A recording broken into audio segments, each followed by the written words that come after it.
రాశాడు ఆయన. ఈ ఎక్స్పీరియన్స్ చూసినప్పుడు ఫస్ట్ది ఒక చరిత్రలో కొన్ని నిజాలు ఫస్ట్ బుక్ రాశాడు. అక్కడి నుంచి విభజన జరిగిన తర్వాత మేమందరం ఇంక్లూడింగ్ వెంకయ్యనాయుడు గారు విభజనలో బిజీగా ఉన్నాం.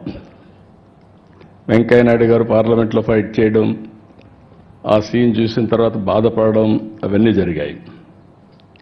అయితే వెంకటేశ్వరరావు గారు దాని మీద డెప్త్కి వెళ్ళి తెలుగువారి చరిత్ర వేర్పాటు వాదం ఎందుకు వచ్చిందని పుస్తకం రాసే పరిస్థితికి వచ్చారు.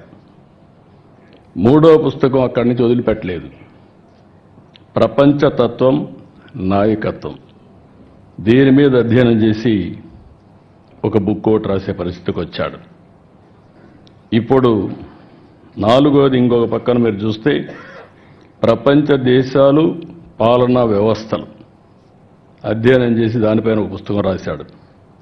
ఇప్పుడు ప్రపంచ చరిత్ర ఆది నుంచి నేటి వరకు, ఇంకా ఆయన మాటల్లోనే చెప్పాడు కాబట్టి నేను ఎక్కువ చెప్పను, మొత్తం డీటెయిల్ అన్ని ఆ తర్వాత జరగబోయేట కూడా చెప్పాడు. మనం అందరం ఒక 4-5 సంవత్సరాలు కాపాడుకుంటే మన ఆరోగ్యాన్ని భవిష్యత్తులో 50 ఏళ్ళు అంటున్నాడు. కానీ ఒక్కసారి ఇన్నోవేషన్ వస్తే 50 ఏళ్ళతో ఆగదు. కొంతమంది మీరు లేనిపోయిన ఆలోచనలు ఇచ్చారు. శాశ్వతంగా ఎందుకు బతకూడదని. God only knows. కానీ చరిత్ర కూడా మనం ఒకసారి చూస్తే ఇవన్నీ ఒక ఎత్తు అయితే ఈరోజు అగ్రదేశాలన్ని దేశాలు కూడా సఫర్ అయ్యే పరిస్థితి వస్తున్నాయి.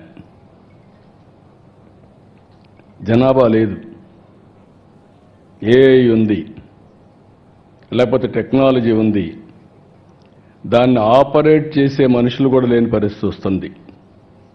యూరోప్ కానీ, చైనా కానీ, అదే మరిగా మీరు చూస్తే చాలా దేశాల్లో, జపాన్ కానీ, అన్ని దేశాల్లో ఏజింగ్ ప్రాబ్లం అనేది బిగ్గెస్ట్ ప్రాబ్లంగా తయారయ్యే పరిస్థితి వచ్చింది.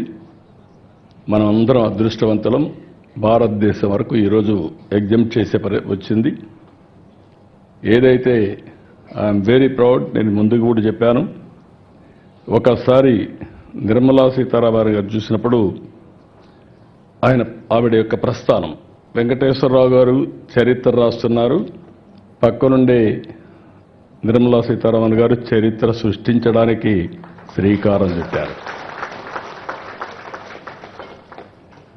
ఇది ఒకసారి మనం చూసినప్పుడు, వారి ప్రస్తావాన్ని చూసినప్పుడు, ప్రయాణం చూసినప్పుడు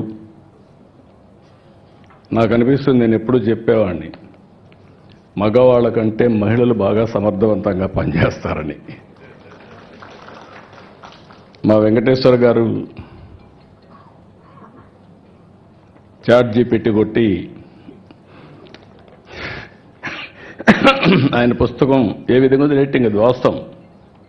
మీరు కూడా ChatGPT కొడితే మగవాళ్ళు ఇంటెలిజెంటా, ఆడవాళ్ళు ఇంటెలిజెంటా అని కొడితే ఆడవాళ్ళు ఇంటెలిజెంట్ అని వస్తుంది. దానికి కారణం మగవాళ్ళకి లెఫ్ట్ బ్రెయిన్ పనిచేస్తే ఆడవాళ్ళకి రైట్ బ్రెయిన్ పనిచేస్తుంది. ఇది there is a scientific evidence. నాకు డౌట్ వచ్చి మా ఆఫీసులో అడిగితే మా వాళ్ళు కూడా అదే చెప్పే పరిస్థితి వచ్చారు.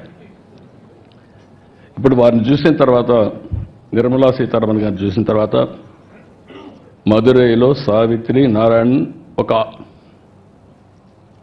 మన మారిగానే ఒక సాధారణ కుటుంబం. అక్కడ ప్రాథమిక విద్య మదురైలో చేయడం, తిరుచిరాపల్లిలో ఆర్థిక శాస్త్రంలో అండర్ గ్రాడ్యుయేట్ చేయడం,